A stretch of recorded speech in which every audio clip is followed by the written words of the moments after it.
ធម្មតាទេ skin ដែលចេញមករៀងខុសទំនងតែងតែទទួលបានការរិះគន់ឬក៏ feedback ពីអ្នកលេងហើយនៅក្នុងវីដេអូមួយនេះខ្ញុំនឹងនិយាយអំពី skin collab មួយចំនួនដែលត្រូវបានមុនទន់កែសម្រួលឡើងវិញតាមមតិរបស់ player អញ្ចឹង skin ដែលខ្ញុំនឹងលើកមកនិយាយដំបូងគេនៅក្នុងវីដេអូមួយនេះគឺជា skin collab Yin ជាមួយនឹង Yuchi Tadori ហើយ feedback របស់ player ភាគច្រើនគឺបាននិយាយថា skin Yuchi Tadori មួយហ្នឹងនៅពេលដែលបើក ulti ទៅ effect ដូចជា skin elite អញ្ចឹងចំពោះ effect កន្លែងខុំណាហើយចំពោះតួអង្គ Yuchi វិញគឺគេសង្ឃឹមថាវានឹងប្រែទៅជា Sukuna នៅក្នុងទម្រង់ ulti ណាប៉ុន្តែគ្រប់យ៉ាងគឺខុសពីការគិតទាំងស្រុងតែម្ដងមុនទន់គ្រាន់តែធ្វើឲ្យ Yuchi មាន effect ភ្លើងបន្ថែមតិចបន្តួចតែប៉ុណ្ណោះហើយចំណាយពេលរៀងយូរក៏សមមុនទន់ក៏បានធ្វើតាម feedback របស់អ្នកលេងដែលកែសម្រួលកន្លែងខុំនោះឲ្យមើលទៅមាន effect រៀងអំណាចជាងមុនហើយថែមទាំងធ្វើឲ្យ Yuchi អាចប្រែ form ទៅជា Sukuna បាននៅពេលដែលប្រើប្រាស់ ultimate ទៀតគឺលយខ្លាំងមែនទែនមកដល់ skin ទី2ដែលត្រូវបានមុនទន់កែសម្រួលតាមមតិរបស់ player នោះគឺជា skin របស់ Sicilian collab ជាមួយនឹង Hisoka នៅក្នុងរឿង Hunter x Hunter ដោយការកែសម្រួលរបស់ skin មួយនេះគឺកែតិចតួចខ្លាំងមែនទែនមុនពេលដែល skin មួយនឹងចូលមកដល់ក្នុង game ណាដែលដំបូងឡើយមុនទន់បានធ្វើឲ្យ Hisoka កាន់ជាមួយនឹងដបងមួយដើម្បីឲ្យស៊ីគ្នាជាមួយនឹង Sicilian ប៉ុន្តែវាដូចជាអត់សមហេតុផលទេដោយសារតែ Hisoka ហ្នឹងវាអត់មានកាន់អាវុធស្អីក្រៅពីស្លឹកបៀទេអ្នកទាំងអស់គ្នា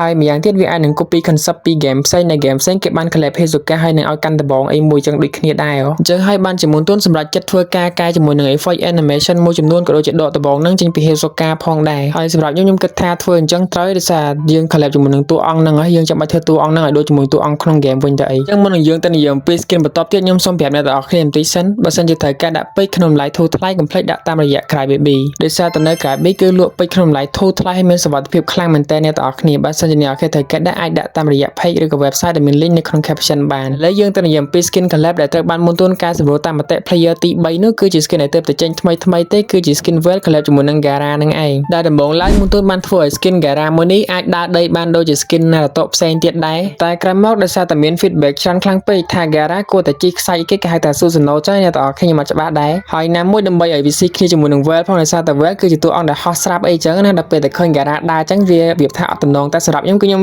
ចូលចិត្តanimation ដើរនឹងខ្លាំងមែនតើអ្នកទាំងអស់គ្នាហើយទីបំផុតមុនទន់ក៏បានសម្រេចចិត្តធ្វើតាម feedback របស់ player មួយចំនួនហ្នឹងដែលឲ្យ Gaara ហ្នឹងហោះជីកខ្សាច់វិញអីចឹងទៅហើយនឹងកែ animation មួយចំនួនផងដែរអញ្ចឹងវីដេអូមួយហ្នឹងគឺមានតែប៉ុណ្្នឹងទេអរគុណអ្នកទាំងអស់គ្នាដែលបានមើលវីដេអូមួយនេះរហូតដល់ចប់